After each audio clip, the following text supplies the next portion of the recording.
নমস্কার, আমি প্রীতিকণা মণ্ডল। আজ এই বিশেষ দিনে সারা পশ্চিমবঙ্গ জুড়ে নারী জাগরণের রাত। আমিও আজ এই নারী জাগরণের রাতে রয়েছি আমার প্রতিবাদী কলম নিয়ে। আজ জেলায় জেলায় রাতের রাস্তা দখল করেছে নারীরা, কিন্তু মনে সংশয় একটাই, আমরা কি আজও সুরক্ষিত?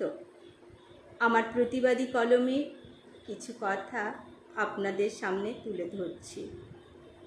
তোমার মেয়ে বলছি, এই তো সেদিন গো মা, তোমার উঠোন জুড়ে লাল টুকটুক পায়ে হেঁটেছিলাম তোমার আঁচল ধরে। দেখতে দেখতে বড় হলাম হাজার স্বপ্ন মনে, তোমার স্বপ্ন আমার স্বপ্ন মা, জুড়ে দিলাম এক গাঁটে। তোমার পরি স্বপ্ন নিয়ে বেরিয়ে গেল তোমায় ছেড়ে, দিন রাত এক করে চলছে লড়াই স্বপ্ন পূরণের।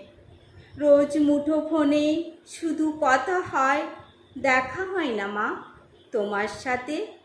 ভেবেছিলাম এবার গিয়ে তোমার কোলে মাথা রেখে বলবো অনেক কথা, আমার স্বপ্ন পূরণের কথা, যত শত কথা।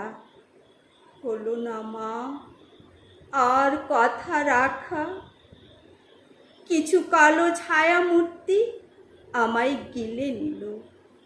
দেখো মা, দেখো একটু আমায় ছুঁয়ে, আমার বাবার দেশে ধর্ষিতা হয়েছি মা।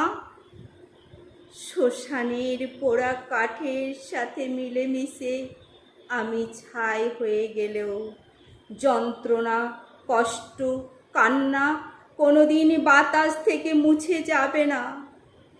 এদেশ আমার নয়, এদেশ কোনো নারীর নয়, এদেশ শুধু ধর্ষকের।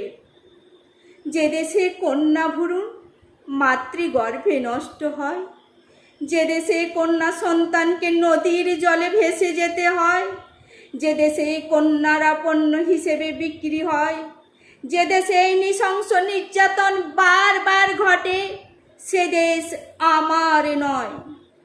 এদেশে যেন কোনো নারীর নয়, এদেশে যেন কোনো কন্যা সন্তান জন্ম না নেয়।